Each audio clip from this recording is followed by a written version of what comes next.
This is Human Warnings. This will be a ramble, and if you don't like the deep end, then go back to the shallow end. So here's my overview of Rameau's treatise on harmony. Okay, so it was published in 1722.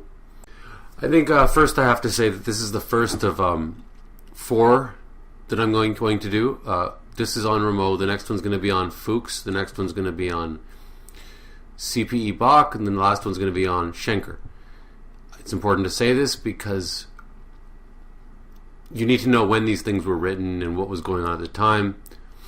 1722 was kind of around the time when Bach was 30 or something, 27. Music still hadn't reached the perfection of the Baroque age. Music theory was still, they were developing from Gregorian chant, so it was still primitive, so this was kind of groundbreaking at the time. This was the first of its kind. Aside from Fuchs, which his book came out around the same time, I'm imagining. Now, what's important about this book, it was written by a French man, and what it did was it allowed everybody to write music, or basically took away all of the nuances and subtleties in music and just said, okay, it's all just two chords, so don't worry about it and do whatever you want. Now, I'm not an expert in this, so maybe I could be wrong about some of this, but I doubt it. Comment if I am. Basically, Rameau was the first asshole who came along and allowed every idiot to write music. Before, it used to be you'd have to, like Rousseau said, I'll find the quote later, hopefully. Rousseau, who hated Rameau, said, let's see if I can pull up the picture. I can't find the quote, but Rousseau said that what used to take a person 10 years to become a great composer, now somebody can do it in 2 months because of Rameau. He is the reason, in my opinion, he's the first of the people who are the reason why you'll see a shitty guitar player in a nightclub or in a bar who only knows one chord and thinks that he's Jimi Hendrix. Right? Now, that's how it works now. Any idiot learns 2 chords, and all of a sudden they think that they're the greatest genius, musical genius ever. Whereas Bach, Mozart, Beethoven, all the best ones, they did not learn Rameau. They hated this asshole. They disagreed fundamentally with what this guy had to say. Brahms, in fact, said that he came around in the 1800s, so he was way after this. After this book had become established as being the way to teach music theory, Brahms said that he had to unlearn everything that he learned in order to write correctly, and I think he was referring to this bullshit. So this book, Harmony, it neglects all ideas of horizontal development and how chords need to resolve and they need to be They need to be prepared. It's almost like the equivalent of a book on how to write a Hollywood screenplay, where it's don't worry about any nuances, don't worry about any having any depth in your story. Just have a cliffhanger here and have. That's basically what this asshole did. Now, I read the book and I took notes. I don't remember most of it, but one thing I do remember, I think, was that he said there's only one dissonance, and that's the 7th. And it makes sense. It's a good argument, I guess. It's just that there's more to it. You don't just learn that and then all of a sudden you're done with your music education. But unfortunately, I think a lot of the composers, the shitty ones like Wagner or what's his name, Stravinsky, all those assholes, everybody from the Romantic period, I think this was their only education, was just the most basic crap, and then they just went on. And if you listen to their music, you see that there's no nuances or subtlety. I found one quote by Rousseau.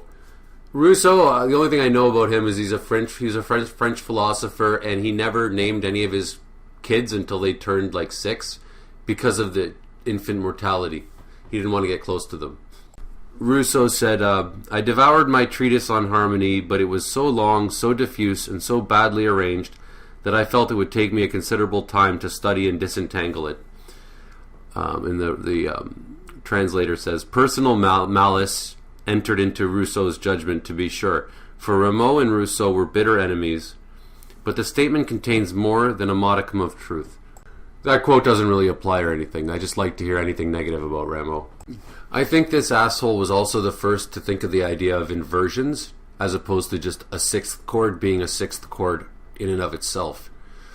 What's important about this is that if you just think about a chord in terms of its inversions, you tend to forget of the importance and the purpose of the inversion. I'm sorry to anybody who doesn't know music theory. A sixth chord or a 6/4 chord have all sorts of characteristics that one ought to know. But because of Rameau, we just have inversions and nobody thinks anything more than that. Which makes a person's music a lot more blunt, coarse, ignorant. Also, a big thing is that Rameau thought that a fourth interval, the interval of a fourth, was not a dissonance. And that is something that Bach, Mozart, Beethoven, and Brahms all disagreed with. And Fuchs, of course, who wrote the book that I'm going to talk about. And Schenker, who wrote the book that I'm going to talk about. And C.P. Bach, who wrote the book that I'm going to talk about. I mean, that's kind of the big thing here, I think. His idea that the fourth is not a dissonance. Now, the reason, according to Fuchs and C.P. Bach and Mozart and Brahms, the reason that the fourth is a dissonance is because it's ambiguous as to what's going on. And that ambiguity can be used, but it should be used in terms of being a dissonance, not... Anyways, it's too much to get into right here, but generally Bach and Mozart and all of them, they believe that a fourth is a dissonance that resolves to a third. Okay, now I'm reading a quote about Rameau from the introduction to Schenker's Harmony book. Rameau's concept was much too narrow.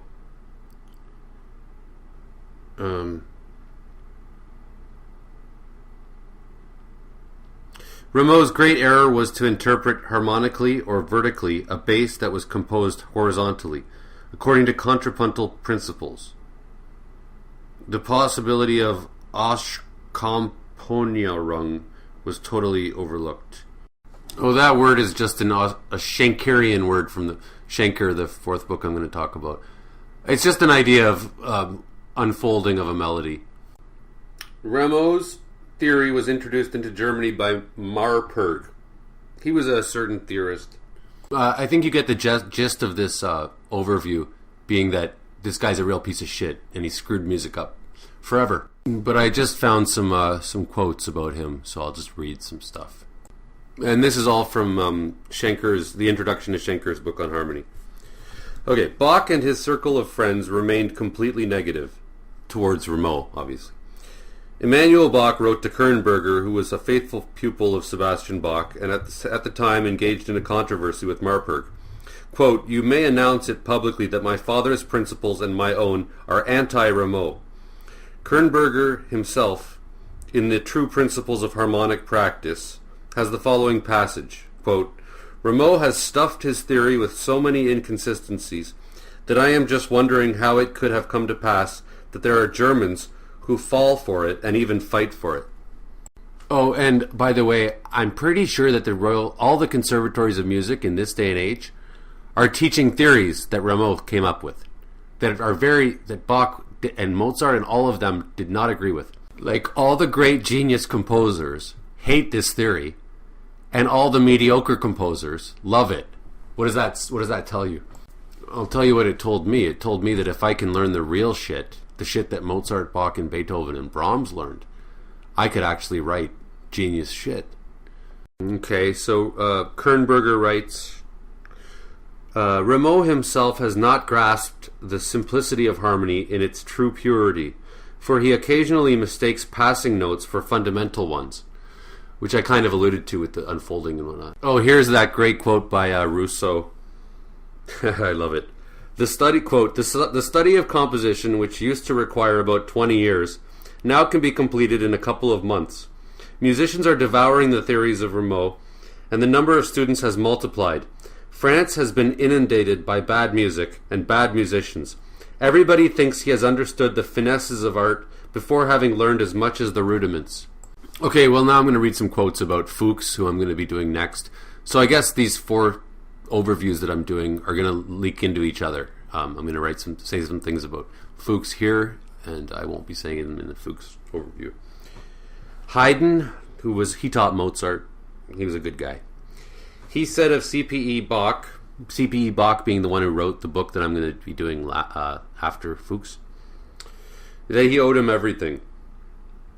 The next book I'm going to read, Fuchs and Bach, C.P.E. Bach's book, were the foundations of Haydn's own teaching, and later also of Beethoven's. I found the Brahms quote. Brahms had already complained that before being able to do anything constructive himself, he had to first unlearn everything he had learned. Okay, I'm just going to keep reading, and I'm not going to read the whole thing. I'm just going to go from place to place. Composers began to think only vertically, and to write accordingly. The great ones among them were fully aware of this danger. In his critique of the Waverley Overture by Berlioz, what an asshole, Schumann wrote, "Often it is only a series of empty sound effects, of lumps of chords thrown together, that seem to determine the character of the piece." Chopin told a friend of his, "It has become customary now to learn chords ahead of counterpoint, which means ahead of the sequences of notes by which the chords are formed. Berlioz simply sets down the chords and fills the interstices as best he can. By also reducing merely passing chords to fundamental chords, Rameau destroyed all continuity." He reduced all chords to tonic, dominant, or subdominant.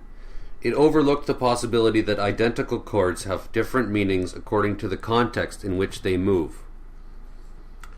Likewise, it could not lead very far because it applied only to the relations between two neighboring chords. It could never bring about a synthesis of the whole. So that's basically it. Conclusions. Rameau was basically like a grade school teacher of music theory, and nobody learned anything more complex than that, and that's why I think he's one of the people that made music as primitive as it is today. His main ideas that still carry forward, I think, are that the fourth is not a dissonance, that inversions are just inversions. They're not looked at in terms of the way what they're there for, what they can do, what they lead to, where they come from. For example, a 6/4 chord will resolve into something. It's not just a chord that you just put there. And I do remember, it's pretty interesting, his idea that the seventh is the only dissonance. That was interesting. I don't really agree with it, but it was interesting. I remember part of the idea of the seventh being the only dissonance was that I think the seventh creates a tritone between the third and the seventh. So again, the seventh creates the dissonance. And he explains how every single dissonance comes from that. If you like gays, click like. If you like blacks, comment. If you like women, click notification bell. If you like gay women, subscribe. And if you like gay black women, Patreon, human warnings. Give me